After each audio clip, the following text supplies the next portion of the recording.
శ్రీ సత్యదేవ బ్రాహ్మణ నిత్యాన్నదాన సత్రం అన్నవరం. చాలా మేము లోపలికి వచ్చి ఇప్పుడే ఒక 10 నిమిషాల ముందు రూమ్స్ వాటిని చూసాం. రూమ్స్ అన్నీ కూడా చాలా సౌకర్యవంతంగా చక్కగా ఉన్నాయి.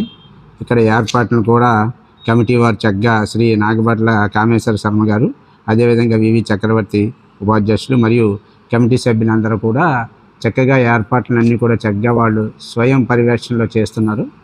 తర్వాత ఇక్కడ వచ్చిన భక్తులందరూ కూడా బ్రాహ్మణ భక్తులందరూ కూడా మార్నింగ్ తెల్లవారి నుంచి మళ్ళీ సాయంత్రం 4 గంటల వరకు కూడా నిత్యాన్నదానం అనేది ఎటువంటి అసౌకర్యం లేకుండా పెట్టడం అనేది జరుగుతున్నది. అలాగే నైట్ కూడా మేము సాయంత్రం వచ్చాం. రాత్రి కూడా మాకు పలహారాలను కూడా చక్కగా ఏర్పాటు చేస్తామని వాళ్ళు మాతో చెప్పి ఉన్నారు. రూమ్స్ కూడా చాలా బాగున్నాయి, సౌకర్యవంతంగా ఉన్నాయి. తర్వాత ఇక్కడ మేము ఈరోజు మార్నింగ్ అన్నవరం కొండ మీదకి వెళ్ళి అక్కడ శ్రీ సత్యదేవుని వ్రతాన్ని ఆచరించుకొని మరలా అక్కడ దర్శనం చేసుకొని మరలా ఇప్పుడు సాయంత్రం ఇక్కడ తిరిగి వచ్చి వీరిని శ్రీ నాగేశ్వర శర్మ గారిని మేము కామేశ్వర శర్మ గారిని మేము సంప్రదించగా కమిటీ సభ్యుల్ని మాకు ఇక్కడ రూమ్ ఏర్పాటు చేస్తాం, నైట్కి కూడా పలహారం ఏర్పాటు చేస్తామని చెప్పి ఉన్నారు. వారికి మేము కృతజ్ఞతావందనలు తెలియజేస్తున్నాము. అదేవిధంగా ఇక్కడ వీరు చాలా వరకు కూడా మంచి కార్యక్రమాలు నిర్వహిస్తున్నారు.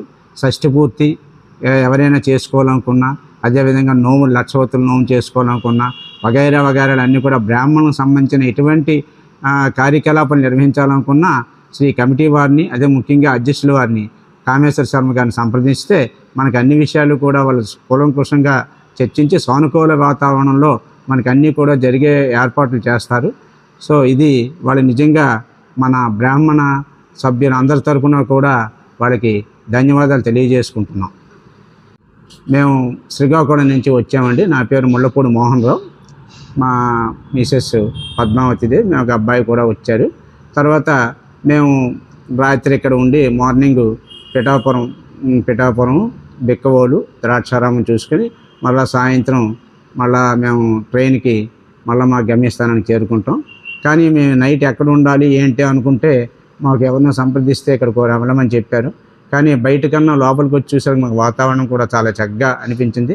ముఖ్యంగా కమిటీ సభ్యులు చాలా చక్కగా సాధారణంగా మమ్మల్ని ఆహ్వానించి మాకు చాలా రకంగా వాళ్ళు మాకు మంచి ప్లెజెంట్ వేలో అన్ని విషయాలు కూడా వాళ్ళు మాతో చెప్పినందుకు వాళ్ళకి ముఖ్యంగా మన బ్రాహ్మణ మిత్ర సభ్యులందరి తరపున కూడా, మా కుటుంబ సభ్యులందరి తరపున కూడా వాళ్ళకి ధన్యవాదాలు తెలియజేసుకుంటున్నాం.